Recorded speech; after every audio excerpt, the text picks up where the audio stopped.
What's your prediction? Vicious win. Vicious win. Thank you, Dad. Love you. Love you too.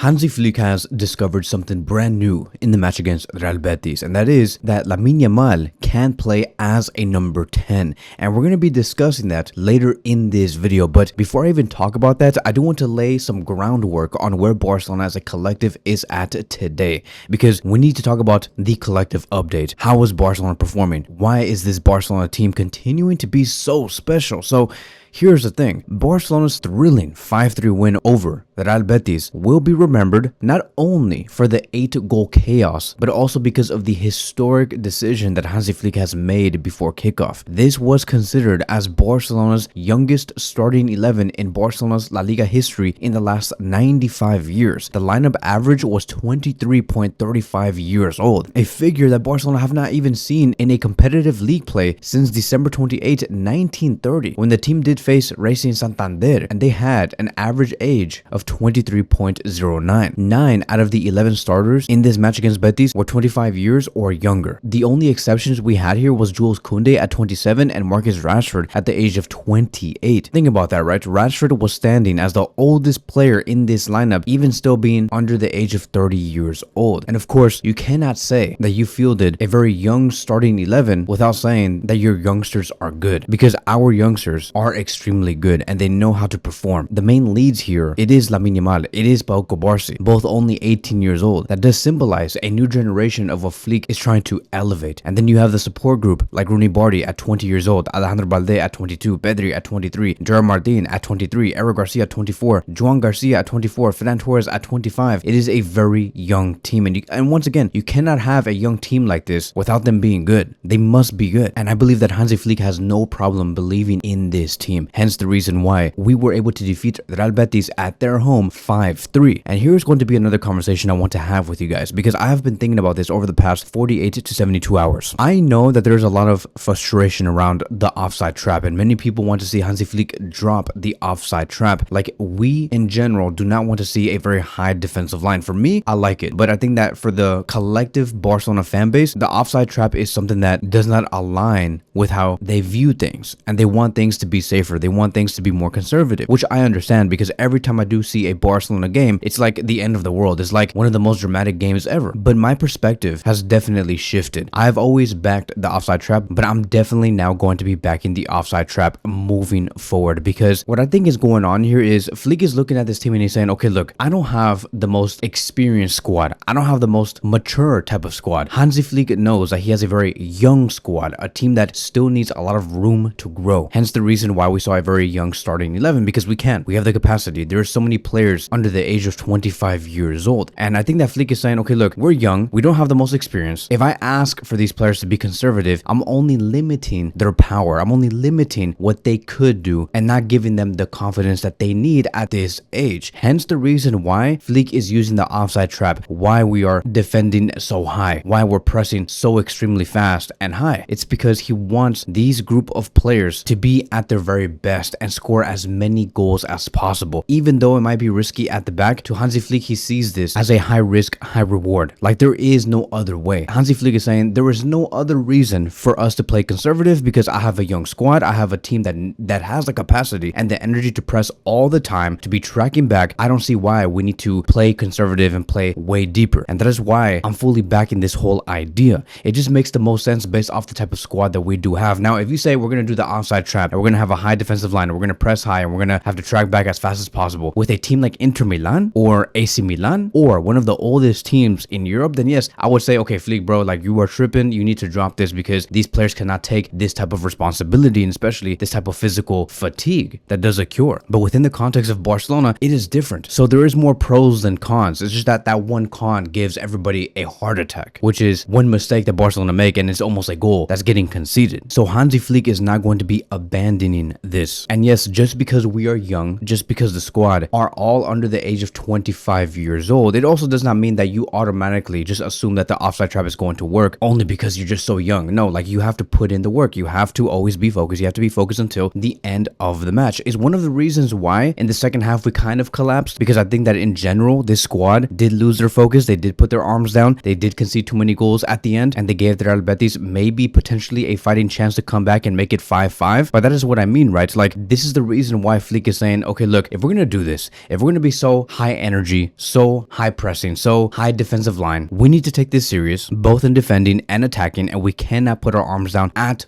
all. Never be passive, never relax, always look for the 3rd, 4th, 5th, 6th, 7th, and 8th goal. But all in all, like I've said, there are more pros than cons, and I like what Hansi Flick's football is bringing to us and really making Barcelona one of the best teams in the world and the most entertaining team in the world. With that being said, now let's talk about Lamine Yamal, because I don't think we don't get the Lamine Yamal of today if it wasn't for this high risk, high reward type of playing style. We're young, we're fast, we are resilient, and Lamine Yamal is benefiting from all of this. If we look at Lamine Yamal's work rate, it has spiked up dramatically in recent games. In the past 4 matches that he has played, which was against Chelsea, Alaves, Atletico Madrid, and Real Betis, he has had the most recoveries in those games out of all players. 6 against Chelsea, 8 against Alaves, 9 against Atletico Madrid, and 7 against the Real Betis. So on average, he is producing more than 4 recoveries per 90 minutes, which clearly does show his defensive improvement that Flick has been talking about in the past 3 to 4 press conferences. And let me tell you, in the match against Real Betis, Lamine Yamal's defensive performance only amplified. It got even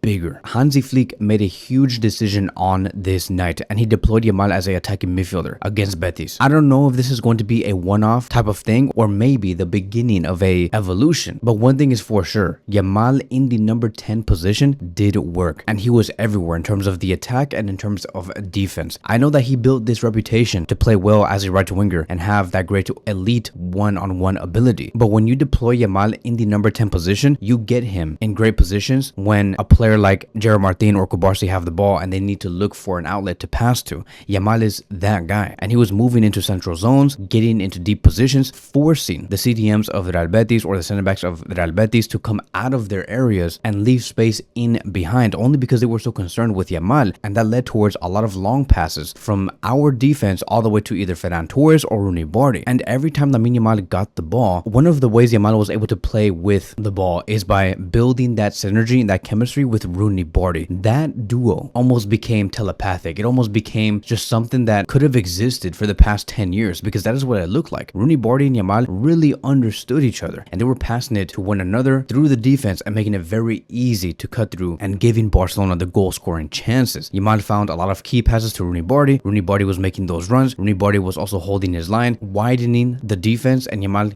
did safely run through with the ball. And I really do think that Yamal as a 10 does work, but you do need a player like Rooney Bardi. I think that I would like to see that moving forward. I would like to see more of Rooney Bardi on the right wing with Yamal on the right, and on the left you have Raphinha. Or you could have Rashford on the left and Raphinha on the right side with Yamal as the number 10. You need wingers who can hold the width, who can make those runs, and Yamal will gravitate towards that. There were many times and instances in the match where we saw Lamine Yamal try to take the ball away from one of the CDMs or central midfielders of the Real Betis, and he immediately looked for a dribble into the final third or a pass into the final third. That's really gonna strengthen the positions of Raphinha, Rooney Bardi, and Marcus Rashford, and all wingers in general. And I like the fact that the more Yamal sees the ball, the better momentum you get from him, because him as a number 10 made him see the ball much more. So instead of giving him the access to start the attack in the final third, which he usually did on the right wing, you're giving him access to start the attack in the defensive third and in the attacking third, which leads towards big stats like this. He had 8 pressures won, which was the most, 6 dribbles, which was the most, 12 progressions into the final third, which was the most, 4 key passes, also the most. These are numbers that honestly cannot be replicated by someone like Fermin Lopez or Daniel Olmo. And now the fierce competition does begin, which is really good news for Flick. I think that Flick is not saying, okay, now it's Yamal replacing Daniel Olmo and Fermin Lopez and these 2 players are going to be on the bench. No, it's just all about I have better solutions and I have better options moving forward in case Olmo and Fermin Lopez do do get injured, or if Yamal does get injured. There's going to be a lot of rotation. Like we could see Yamal in the number 10 position for like 2 games, and then in the next game, Dani Olmo starts, or Fermin Lopez starts in the next 2 or 3 matches in the number 10 position. Yamal goes on the right, Dani Olmo comes in later for Fermin Lopez. There's a lot of things that you can do, and it gives Flick more breathing room. But all in all, Lamine Yamal is that guy. With our playing style that we have discussed from the beginning, and him understanding the number 10 position, you'll get the best out of him. Currently, right now, at the age of 18 years old, he is in the 100th percentile when it comes to successful dribbles, 99th percentile when it comes to progressive carries, 98th percentile in assists, 96th percentile in key passes, 85th percentile in non-penalty expected goals and expected assists, 80th percentile in accurate crosses, and no player in the end has more dribbles or attacking actions in the top 5 leagues. Currently in La Liga, he does have 6 goals and 7 assists. That is 13 goal contributions in 12 total matches with 64 successful dribbles. So I'm pretty sure that Hansi Flick is a happy man. To see Yamal at this state, it is a blessing because Yamal did go through a big injury in the middle of the first half of the season. And this is what Flick had to say after the match. Lamine Yamal was very good as a number 10. He was good in defense too, and it freed up spaces for the other guys. He did a fantastic job, and it's a new option we must consider. Then he added, before the match, I asked Lamine Yamal if he could play as a attacking midfielder, and he said yes. Rooney Balde deserved to start too, and he played a great game. And that's basically it, right? Like, I do want to speak about Rooney Balde in a later video and just kind of give my critiques on him in a good way. I think that Rooney Balde does deserve to have his own separate video because I do have a lot of good news to give out in regards to the player and his future with FC Barcelona. But let me know in the comment sections down below, what did you think about Lamine Yamal in the number 10 position? Would you move forward with this type of idea? And who would you start on the wings to support Yamal during his attacking gameplay? But that is it. That is going to be wrapping up today's video. Thank you guys so much for watching, and I will see you guys in the next one.